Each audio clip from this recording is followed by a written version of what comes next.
नमस्कार दोस्तों, आज आपका टॉपिक चलेगा गुरु बीजाणुजनन। गुरु बीजाणुजनन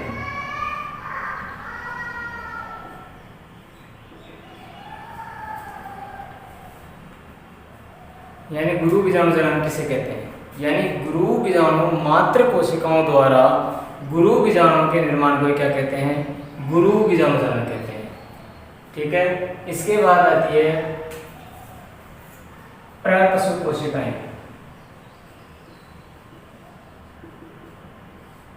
प्रत्येक प्राकृत की कुछ हाइपोडर्मल कोशिकाएं अन्य कोशिकाओं से आकार में बड़ी तथा सघन जीव द्रव्य युक्त होती है, उसे प्रपशु कोशिकाएं कहा जाता है। प्रपशु कोशिकाओं में परिणत विभाजन द्वारा दो कोशिकाओं का निर्माण होता है। फर्स्ट है प्राथमिक भित्तीय कोशिका और दूसरी है प्राथमिक बीजाणुजन कोशिका। ठीक है, प्रपशु कोशिकाओं में विभाजन द्वारा दो कोशिकाओं का निर्माण होता है, प्राथमिक भित्तीय कोशिका और प्राथमिक बीजाणुजन कोशिका।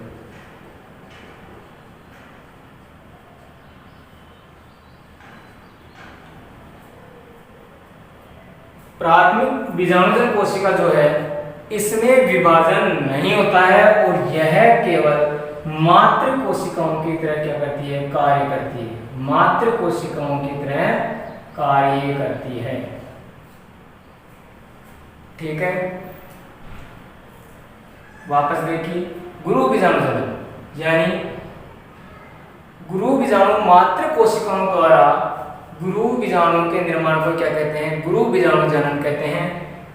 इसके बाद है कि प्राकृत की कुछ हाइपोडर्मल कोशिकाएं अन्य कोशिकाओं से आकार में बड़ी तथा सघन जीव द्रव्य युक्त होती है, जिन्हें प्रपशु कोशिकाएं कहा जाता है। प्रपशु कोशिकाएं परिणत विभाजन द्वारा दो भागों में बटी होती है, जो पहली है प्राथमिक भित्तीय कोशिका, दूसरी है प्राथमिक बीजाणुजन कोशिका। प्राथमिक बीजाणुजन जो कोशिका है, इसमें विभाजन नहीं होता है और यह केवल मात्र कोशिकाओं की तरह कार्य करती है। अब देखिए, आप डायग्राम समझिए इसको।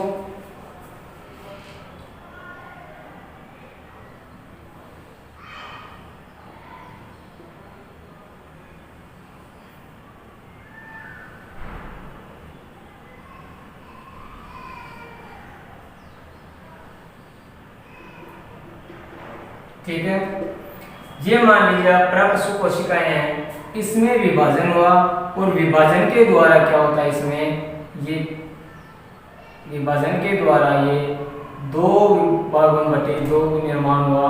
वो कौन कौन सा था? एक तो था आपके प्राथमिक भित्तीय कोशिका और दूसरी है आपके प्राथमिक बीजाणुजन कोशिका। ठीक है, ये ऊपर वाली हो गई आपके प्राथमिक भित्तीय कोशिका और ये हो गई प्राथमिक बीजाणुजन कोशिका।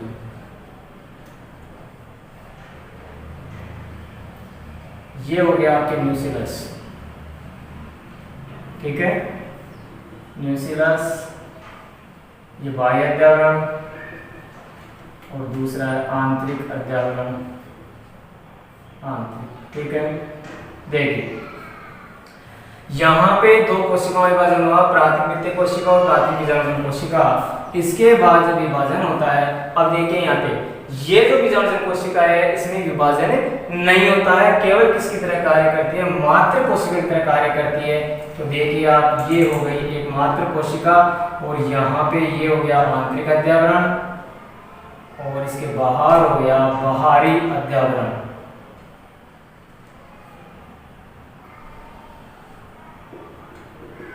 ये हो गया आपके मात्र कोशिका। ठीक है, इसके अंदर अर्धसूत्री विभाजन हुआ। कौन सा हुआ? अर्धसूत्री विभाजन। अर्धसूत्री विभाजन, अब आपको पता है अर्धसूत्री विभाजन द्वारा क्या होगा? एक कोशिका से इसमें क्या बनेगी? 4 अगुणित गुरु बीजाणुओं का निर्माण होगा। 4 अगुणित गुरु बीजाणुओं का क्या होगा, निर्माण होगा। 4 अगुणित गुरु बीजाणुओं का निर्माण होगा।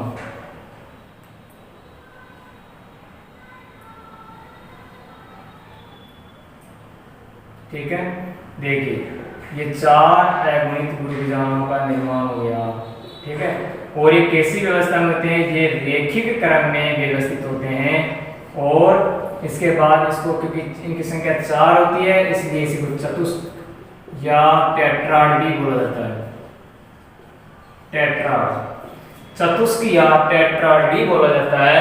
इसके बाद देखिए आप, इसके बाद क्या होगा, इसमें जो चेल्जा की तरफ उपस्थित कोशिकाएं हैं,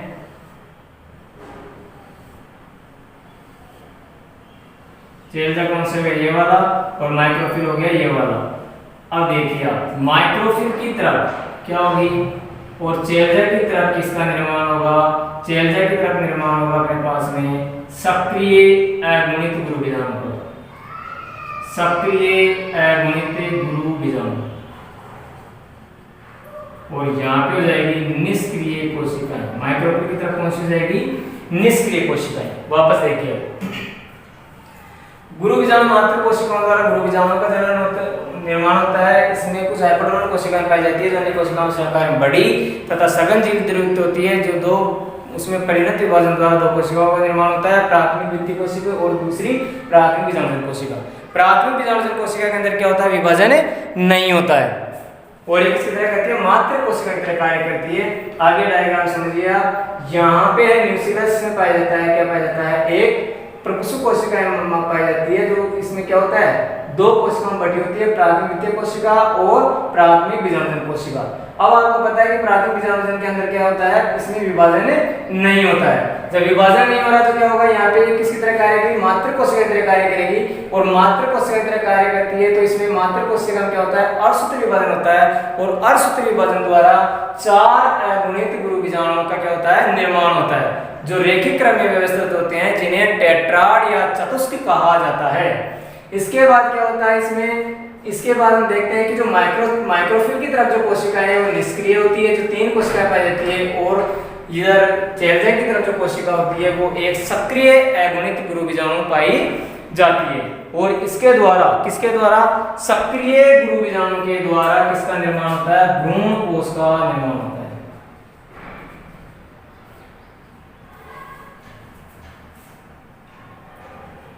भ्रूण कोश या मादा युग्मक का निर्माण होता है। ठीक है, इसके बाद आप देखिए मादा युग्मकोद्भिद या भ्रूण कोश का परिवर्तन। इस भ्रूण कोश का आप करेंगे अपन परिवर्तन का अध्ययन। भ्रूण कोश का परिवर्तन का अध्ययन करेंगे तो बताइए कि मादा युग्मकोद्भिद पीढ़ी की प्रथम कोशिका कौन सी कहलाती है, क्योंकि वहां पे इससे पहले नर युग्मकोद्भिद की प्रथम पीढ़ी कहलाती थी लघु बीजाणु। अब आ गया भ्रूण कोश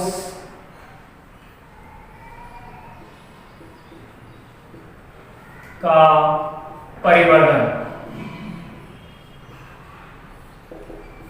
या मादा युग्मकोद्भिद। ठीक है, अब मैं पूछूं आपसे कि मादा युग्मकोद्भिद की पीढ़ी की प्रथम कोशिका, तो इसकी प्रथम कोशिका कौन सी कहलाती है, भ्रूण कोश की प्रथम कोशिका कौन सी कहलाती है, तो इसमें कहलाएगी सक्रिय अगुणित गुरु बीजाणु। ठीक है, अब क्या होता है कि जो सक्रिय अगुणित गुरु बीजाणु है ये किससे पोषण प्राप्त करता है, ये किससे प्राप्त करता है, न्यूसिलस से। न्यूसिलस से क्या करता है, ये पोषण प्राप्त करके क्या करता है, अपने आकार में वृद्धि कर लेता है। ठीक है, अब देखिए इसके अंदर क्या होता है, इसके अंदर क्या होता है कि जो सक्रिय अगुणित गुरु बीजाणु है इसके अंदर 3 बार मुक्त केंद्रीय विभाजन तथा समसूत्री विभाजन होता है, जिसके फलस्वरूप 8 केंद्रकों का क्या होता है, निर्माण होता है। अब देखिए आप यहाँ पे ये कौन हो गया, सक्रिय अगुणित गुरु बीजाणु। सक्रिय अगुणित गुरु बीजाणु, इसमें कौन सा विभाजन हुआ? इसमें समसूत्री विभाजन हुआ फर्स्ट समसूत्री विभाजन हुआ।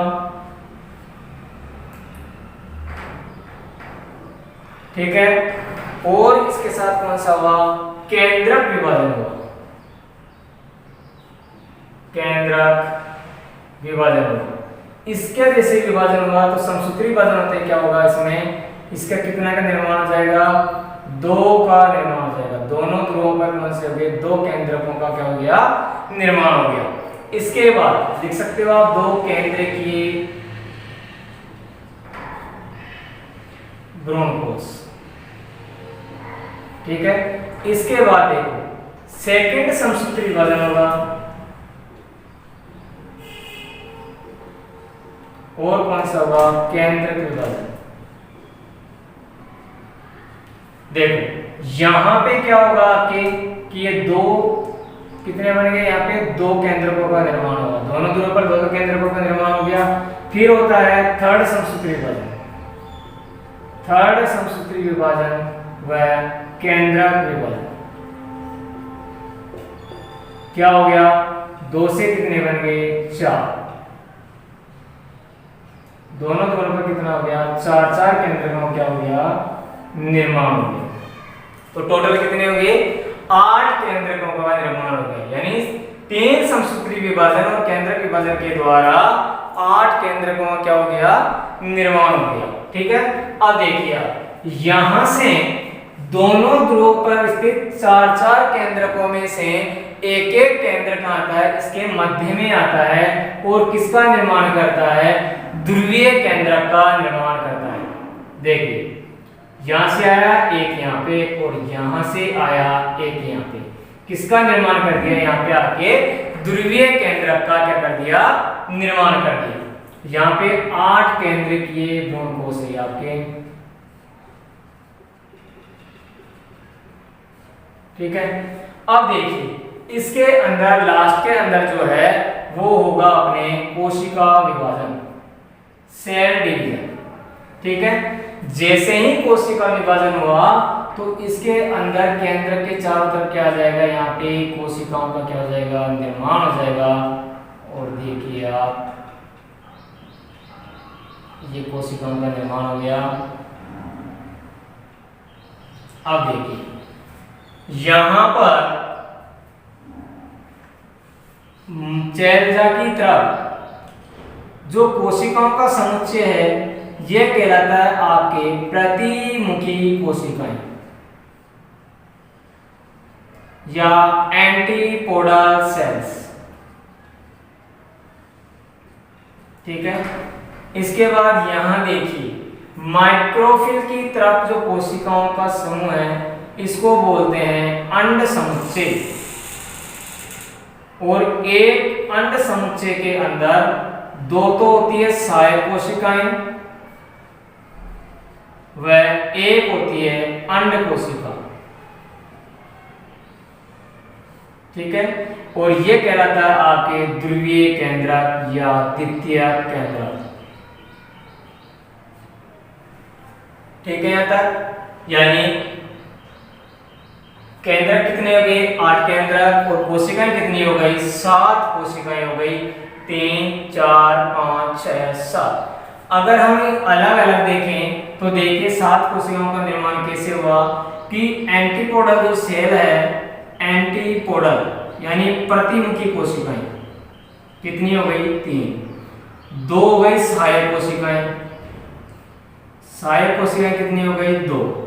1 हो गई अंड कोशिका और 1 हो गई केंद्रीय कोशिका। इस प्रकार कुल मिला के कितनी हो गई? 7 कोशिकीय हो गई। यानी एक कोश के अंदर 7 कोशिकीय तथा 8 केंद्रक पाए जाते हैं। और इसमें किस प्रकार का भ्रूणकोश पाया जाता है? Monosporic polygonum.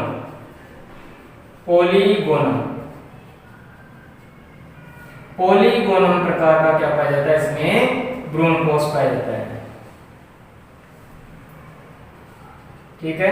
क्वेश्चन आता है पॉलीगोनल प्रकार के में कितने केंद्रक कितने कोशिकाएं होती है, तो 7 कोशिकाएं तथा 8 केंद्रक पाए जाते हैं।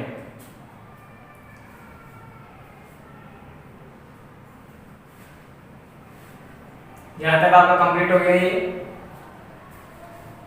ये जो चैप्टर है आपके कंप्लीट हुआ। नेक्स्ट डे चलेगा।